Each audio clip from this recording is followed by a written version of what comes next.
प्रणाम। हम लेके आयल बनी आज बहुत ही एक सुंदर शिव जी के गीत। रउरा लोगन के फिर से एक नया शिव जी के गीत हमारा चैनल के माध्यम से आज सुने के मिली। इस शिव जी के गीत बहुत ही प्यारा, बहुत ही सुंदर गीत बाटे। कोनो भी शुभ शादी विवाह के कोनो मौका पे इस शिव जी के गीत गावे लायक बा। तो आई सुनी इस शिव जी के गीत और कमेंट करके ज़रूर बताएं कि रउरा लोगन के इस शिव जी के गीत कैसा लागल है। काहे कि हमरा आशा ना पूरा उम्मीद बा कि रउरा लोगन के ई गीत बहुत अच्छा लगी, बहुत पसंद आई। तो बस आपन आशीर्वाद बनैले रखें और हमरा चैनल के लाइक, कमेंट, शेयर जरूर करें और सब्सक्राइब करल ना भूलें। आई सुनी शिव जी के गीत।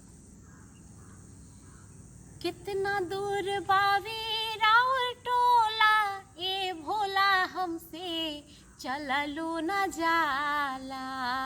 कितना दूर बावे राउर टोला, ए भोला हमसे चललो न जाला। पूरी मिठाई भोला के मन ही ना भावे, पूरी मिठाई भोला के मन ही ना भावे। भंगिया के गोला कहवा होला, ए भोला हमसे चललो न जाला। भंगिया के गोला कैसन होला, ए भोला हमसे चललो न जाला। कितना दूर बावे राउर टोला, ए भोला हमसे चललो न जाला। कोठा मारी भोला के मन ही न भावे, कोठा मारी भोला के मन ही न भावे।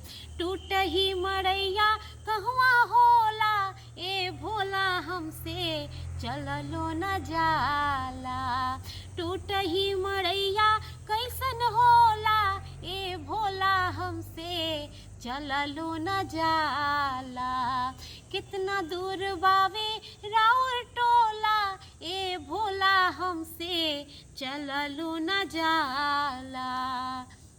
हाथी से घोड़ा भोला के मन ही ना भावे, हाथी से घोड़ा भोला के मन ही ना भावे।